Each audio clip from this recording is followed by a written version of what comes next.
حضرت ام سلمہ رضی اللہ تعالیٰ عنہ آپ کی زوجہ مطہرہ ہیں، مکہ سے ہجرت کر کے حبشہ گئی تھیں، حبشہ ایتھوپیا، اور وہ عیسائیوں کا ملک تھا۔ تو آتی کہ وہاں ہم نے چرچ دیکھا کہ جس چرچ میں ان عیسائیوں نے بت رکھے ہوئے تھے، مورتیاں اور تصویریں لگائی ہوئی تھی۔ اور آپ جانتے ہیں کہ عیسائی کیا کرتے ہیں کہ چرچوں میں مریم علیہ السلام کی اور ان کے بیٹے عیسیٰ علیہ السلام دونوں کی وہ مورتیاں بنا کے رکھتے ہیں۔ تو اللہ کے نبی صلی اللہ علیہ وسلم نے ان کے اس کام کے حوالے سے بتایا کہ یہ ان کا یہ کام کیا ہے۔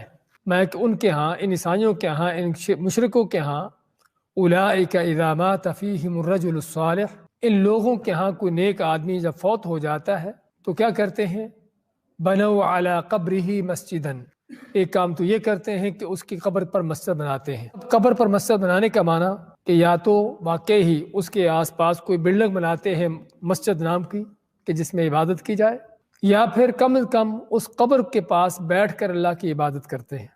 کس لیے؟ یہ سمجھتے ہوئے کہ چونکہ یہ اللہ کا نیک بندہ ہے، کوئی ولی ہے، کوئی بزرگ ہے، تو اس کی قبر کے پاس عبادت کرنا زیادہ نیکی ملتی ہے۔ اب یہ کام کیسا ہے؟ نیکی کا ہے، گناہ کا ہے، اچھا ہے، برا ہے؟ نبی کریم علیہ السلام فرماتے ہیں اولئک شرار الخلق عند اللہ، کہ یہ وہ لوگ ہیں کہ جو سب سے بدترین مخلوق ہے اللہ کے ہاں، جو یہ کام کرتے ہیں۔ اس سے کیا پتہ چلا کہ قبروں پر مسجدیں بنانا کتنا بڑا جرم ہے، چاہے وہ کسی ولی کی قبر ہو، کسی نبی کی ہو، کسی بزرگ کی ہو، کچھ بھی ہو۔